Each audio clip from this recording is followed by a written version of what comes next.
what's the conversion cycle typically like? Are you finding people at the bottom of the funnel saying, you showed up at the right place, I'm ready to look at houses this weekend? Or is it taking No, I follow-up? wish. It's I follow-up, wish. follow-up, follow-up, You right? got it. Yeah. Lots and lots of follow-up. So realistically, if you look at those numbers, you're thinking, hey, those don't line up. But that's the averages because I'm Yeah, continually getting deals from doors I knocked on a year ago, you know? 100%. And so that's the beauty of it. If it's evergreen. I mean, I Right. get people reaching out to me from my follow-up and my emails I send out for these neighborhoods, for the market updates of like, hey, we're now ready. Can you come over and talk to us? Like, absolutely, I'll be there. And so that's what I hit on is putting a lead into a database that's ready. And if they're not actively showing interest, the follow-up game is the key. Yeah, and that's been my experience, and that's what I coach too. In our experience in doing this for 17 years, we just looked at a huge study. I just broke down this study with the owner of Vulcan 7, and we found that 95% of closings in our industry come through lead follow-up, not the initial contact.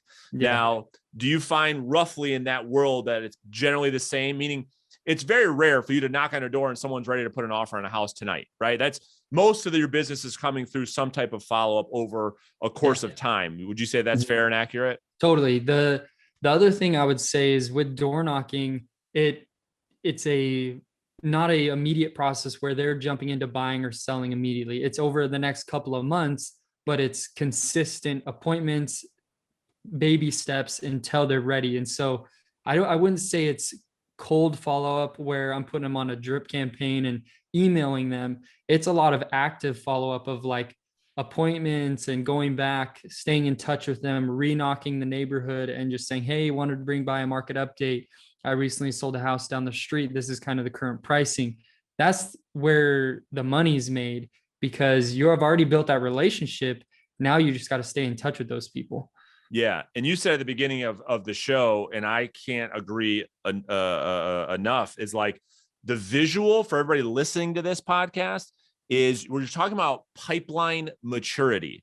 So if you look at a sales pipeline, you articulated it perfect, right? We're putting people on top of the funnel. The follow-up is working people down the funnel until that leads in your process to a showing, right? And so regardless of how it works, for everybody listening, that's what Cameron and I are talking about is pipeline maturity. And things very rarely go from the top of the pipeline to the bottom of the pipeline, which is what realtors want. They're addicted to instant gratification. It just doesn't work that way. You have to build a pipeline. You've got to nurture the pipeline. You got to follow with the pipeline to get paid. Would you agree with that?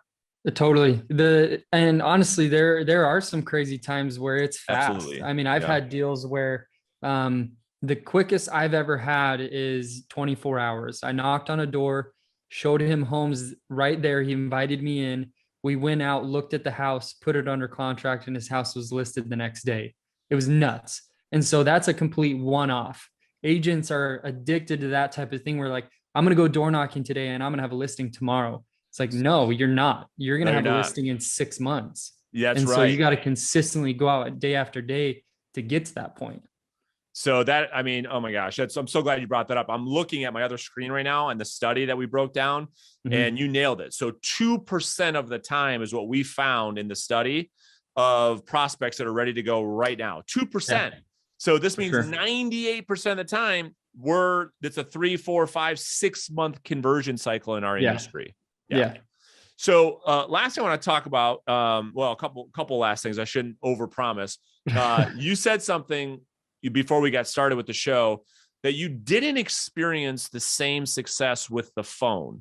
And so I want to understand that. So if you were to call through these same exact neighborhoods that you've identified as like your gold mine, but you just called them, walk us through why that didn't work for you.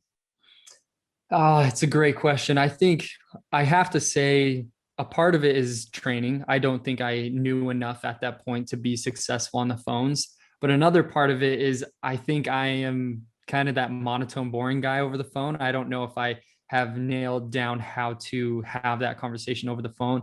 I'm much more in person. I have body language that I want to share with the person on the door. And so for me, I didn't think I had as much success with the phone because I couldn't be myself as much. I wanted to be able to interact with the person. I wanted them to see that I'm a normal guy. I mean, I would wear business casual clothes, but I wouldn't have a name tag on. I wouldn't have any type of branding because I didn't want them to think I'm a salesperson, because I'm not. I truly treat my job as an educator. I go neighborhood to neighborhood, door to door, and just say, hey, this is what homes are selling for. If you've thought about it, now's a really good time to do it. And so for me over the phone, it just was harder to portray that message with a genuine approach than on the doors. That's, I think, what the difference was for me. Yeah, it makes total sense. I mean, one thing that we know that's all backed by science and something that I coach to is a face-to-face meeting changes everything, the whole interaction. So it makes all the sense in the world. Most people that I run into, that's why I was so intrigued to get you on the podcast, just can't put in the work. They can't pay the price like you have. So 100%. The phone for them is kind of like the next best thing, right? So yeah, because at the top of my effectiveness funnel, we call it at reverseselling.com, it's door knockings at the top. It's the best thing you can do. Right underneath that is phone calls, because you can scale it and it's still in direct communication. Then there's some other things that go down the funnel.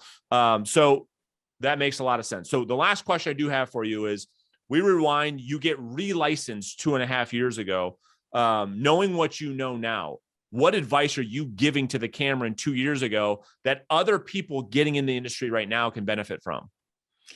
Oh man, I know exactly what I would have changed. One, I would have door knocked my guts out until I was too busy to door knock anymore, and I would have immediately hired on help. As a real estate agent, it's super, super scary to bring on someone to help you, because you're like, okay, well, this is a gravy train right now, but hiring someone's a big step. Like, that's scary. If I would have done that and kept my foot on the gas with door knocking, I would have closed so much more business. And then the second thing I would have done is a truly effective follow-up system that I didn't have built out in the beginning, because I went back through my contacts, because I track every single door I knock, and I looked up those houses, and I missed at least 15 deals just on the selling side, that if I just had followed up with those people, I mean, that's hundreds of thousands of dollars I've left on the table. So door knock your guts out and have a really good follow-up plan, and you will absolutely kill it in real estate. That is such great advice, and I couldn't agree more. Have you ever tested an OSA? So you're familiar with ISAs, where people hire them, make phone calls. Have you tested someone doing the initial knock for you, finding the people interested, and then you go and do the rest? It's hard to do just because the compensation is tough, because door knocking is such a brutal task. Yeah. Pretty much the straight answer is no, to be honest. Okay. Not yet, just because I'd much rather to teach someone to fish rather than build my business in that sense. I'd much rather create a community and teach agents that can benefit from door knocking to build their own pond that is never ending. I can scale my business to a certain extent, but I'm the type of agent where if you grow your business to a certain point, I want to share that information with people, because I mean, real estate's going to get real shaky here in a bit with the route it's going. And I think door knocking is one of those things that will be eternal. And if you know how to do it, you'll always be able to feed your family.